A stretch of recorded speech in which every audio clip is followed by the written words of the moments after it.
está esta generación de varones, sobre todo de varones, esta generación de varones que tuvieron su adolescencia entre 2008 y 2022, o sea, el derrumbe bursátil de, de 2008 a la guerra de Ucrania, fechas totalmente orientativas, por supuesto, no se las tomen como algo riguroso, tuvieron su adolescencia, sus 13, 19 años, nuevamente fechas orientativas, en esos años.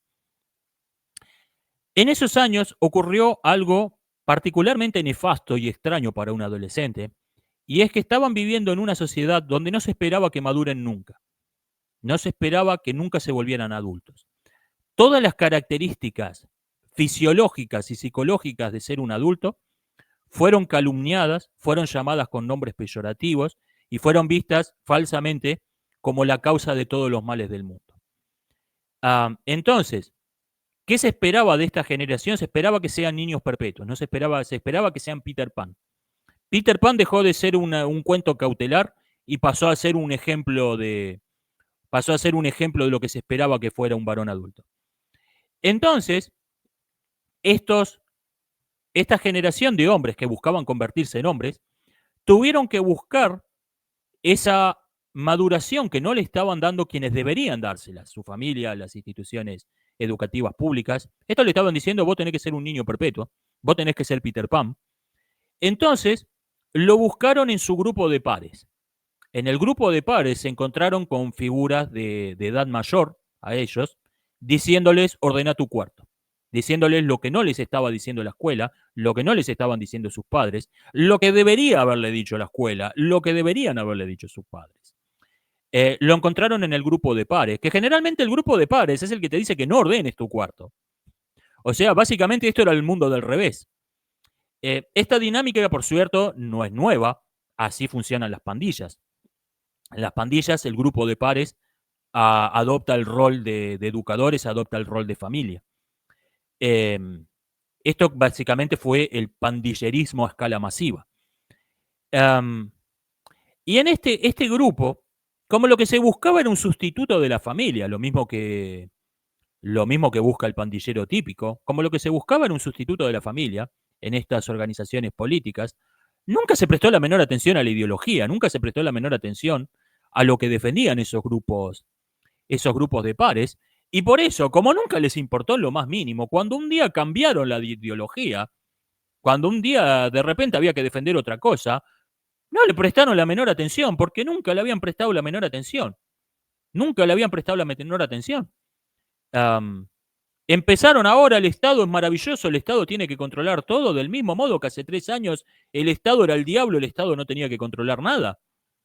Simplemente no notaron que cambió algo.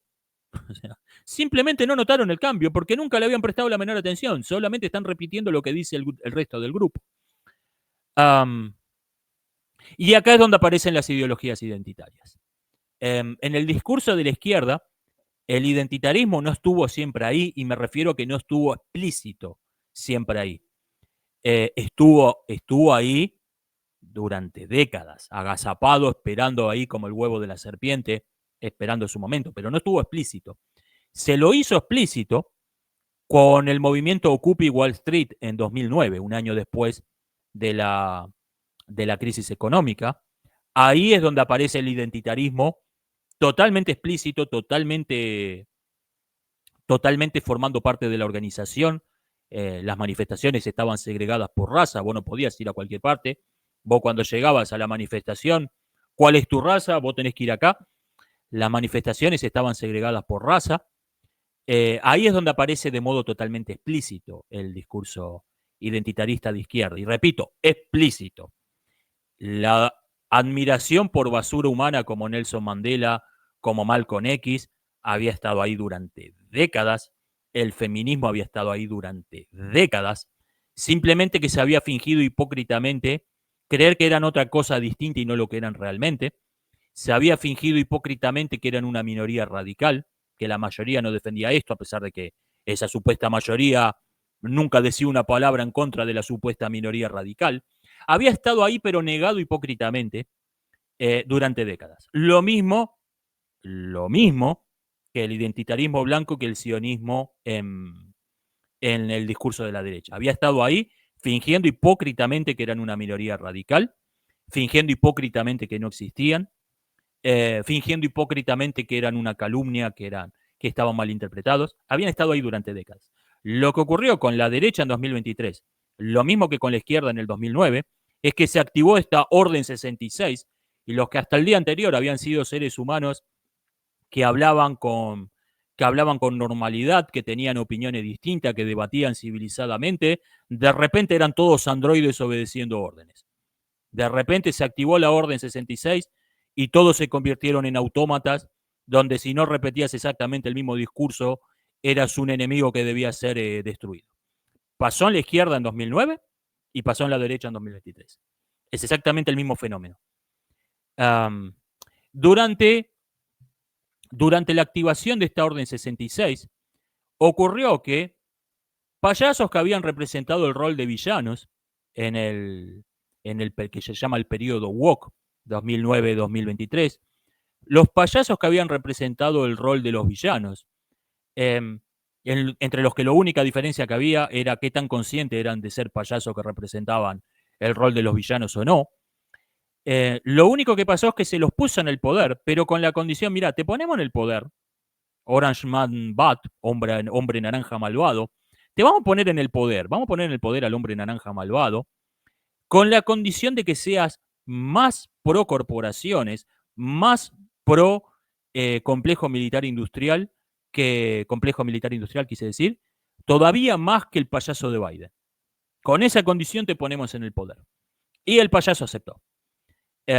Y por supuesto, estos villanistas, estos payasos que representaban el rol del villano en los 2 minutos de odio de la época woke, tienen sus propios 2 minutos de odio con sus propios payasos, como Nick Fuentes, que para mí es un completo misterio.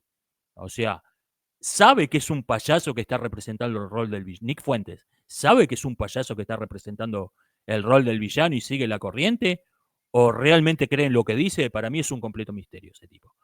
Pero como sea, Nick Fuentes es el Orange Man Bat es el Trump de Trump. Nick Fuentes es el Trump de Trump. Es el payaso que representa el rol del villano para poder hacer los 2 minutos de odio del régimen. Eso es lo que me parece que ha cambiado en estos 2 años. O sea, el negocio fue, andá a la tribuna andá, vestite con la camiseta de Boca, usá los banderines de Boca. Los banderines, las camisetas nos importan una mierda. Pero gritá los goles de River por lo menos tanto como los hinchas de River. Por lo menos tanto como los hinchas de River. Eso es lo que ha cambiado. Me dicen, me han escuchado hablar varias veces